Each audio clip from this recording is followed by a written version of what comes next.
shir jiraayad oo ay si wada jir ah u qabteen barasaabka gobolka Sool iyo wasiiro ku sugan magaalada Laascaanood oo ay ka mid yihiin wasiir dawlaha beeraha Cabdiwaaxid Cabdiqaadir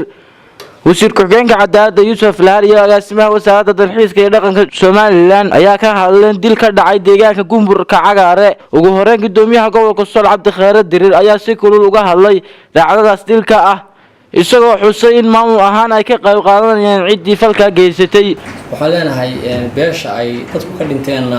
idinkuna dee samra oo waxa weeye bilaayo laga daba walaal waxba tarimaysee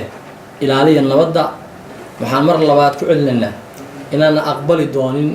dadkii falka geystay inay ku dhuumaaleystaan xuduudda gobolka iyo mataqaana inta aan mataqaana kuna anagu meel kasta oo lagu qabto ama lagu arkaan la qaban doono dawladda deriska aanu kala shaqeyn doono dadkii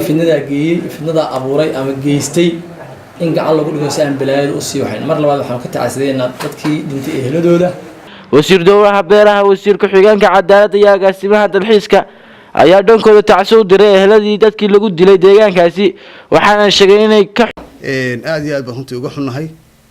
falka dhacay ee soo noqday waanu cambaaraynaynaa waxaanu ku baaqanaa inay halkaa ku ekaato ilaahayna inaga joojiyo qolada dhibaatadu gaadheen waxaan leenahay samiriye ilaahay naga siiyo hawshaa waxa u xilsaaran iska kaashanaya ilaa shalayna xiriirkeedu waday labada gudoomiye ee Sool ee Somaliland iyo gobolka Doolo ee kilka Soomaalida Itoobiya xukuumadda dhexe ahaan diyaar baan arrinka nabadda sidii loo xoojin lahaa waxaan halkan maanta isugu nimi inaanu baaq nabadeed ka jeedino arrintii shalay ka dhacday Gumburka Cagaare isla markaasna eheladii iyo qaraabadii iyo dadka reer Mudug ay ka dhinteen saddexda qof taasi uga dirno kilka shanaad iyo gobolka Sool go'aamada ay ka qaateen inay nabadda ka wada shaqeeyaan gobolka Mudugna sidoo kale aan u soo jeedinayna inay nabadda kala shaqeeyaan wixii ku dhintay shaqaqada halka ka dhacday waan u tacsiyadeynayna gacan ka xaq daran baa dishay